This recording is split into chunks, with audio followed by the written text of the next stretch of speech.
Hello guys, Palakkad Kavassery Pooram കാണാൻ പോയപ്പോൾ വെളുപ്പിനുള്ള വെടിക്കെട്ട് കാണാൻ വേണ്ടി രാത്രി വന്ന് പറമ്പിൽ കിടക്കുന്ന ആൾക്കാരാണ് ഗൈസ് ഇത് മൊത്തം. അങ്ങനെ ഗ്രൗണ്ടിൻ്റെ ഒരു കഞ്ഞി മൂല നോക്കി തെക്കേറ്റത്ത് നമ്മളൊരു ബെഡ്ഷീറ്റ് വെച്ച് ഇരിപ്പായി. പിന്നെ അങ്ങോട്ടൊരു നീണ്ട കാത്തിരിപ്പായിരുന്നു ഗൈസ്. രാത്രി 12 മണിക്ക് പൊട്ടേണ്ട വെടിക്കെട്ട് ഇതുവരെയായിട്ടും പൊട്ടിയിട്ടില്ല. ബോറടി മാറ്റാൻ കുറച്ച് നേരം ലുഡോ കളിച്ചതിനപ്പോൾ എല്ലാവർക്കും ഭയങ്കര ക്ഷീണമായിട്ട് എല്ലാവരും അവിടെ തന്നെ കിടന്നുറങ്ങി ഗൈസ്.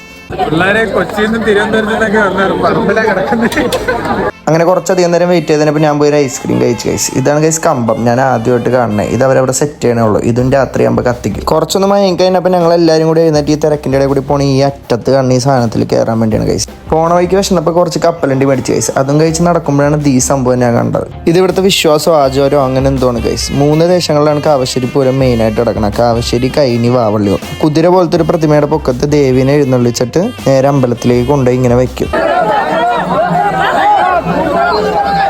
അങ്ങനെ പോണ വഴിക്ക് ഞാനൊരു എക്കാളനും കൂടി കഴിച്ചു ഗൈസ്. ഇത് പാലക്കാട് മാത്രം കിട്ടുന്ന സ്പെഷ്യൽ സാധനമാണെന്നാണ് പറഞ്ഞത്. അങ്ങനെ നമ്മൾ നമ്മുടെ മെയിൻ സ്ഥലത്തെത്തി.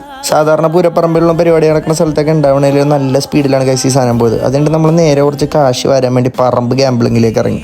അങ്ങനെ രണ്ടാമത്തെ വെടിക്കെട്ട് കാണാൻ വേണ്ടി നമ്മൾ നമ്മുടെ പൊസിഷനിലേക്ക് നടന്ന് പോകുമ്പോഴാണ് ഗൈസ് ഗ്രൗണ്ട് ഫുള്ള് ആൾക്കാർ ഇങ്ങനെ വന്ന് കിടന്നുറങ്ങണതാണ് ഗൈസ്. പിന്നെ അങ്ങോട്ട് ഒരു വലിയ കാത്തിരിപ്പായിരുന്നു ഗൈസ്. 3, 3:15, 3:30 ആകുമ്പോൾ പൊട്ടുമെന്ന് പറഞ്ഞ വെടിക്കെട്ട് ഇതുവരെ പൊട്ടിയിട്ടില്ല ഗൈസ്. പിന്നെ ഒരു 4:15, 4:30 ആയപ്പോൾ സാധനം പൊട്ടി തുടങ്ങി. ഐഫോൺ സ്റ്റോറേജ് ഫുൾ എന്നുള്ള നോട്ടിഫിക്കേഷൻ വന്നുകൊണ്ട് എനിക്ക് കമ്പം കത്തിക്കുന്ന വീഡിയോ ഒന്നും മര്യാദയ്ക്ക് എടുക്കാൻ പറ്റില്ല ഗൈസ്. അങ്ങനെ കമ്പം കത്തിച്ച് കഴിഞ്ഞപ്പോൾ ഞങ്ങൾ നേരെ തിരിച്ച് വീട്ടിലേക്ക് പോയി.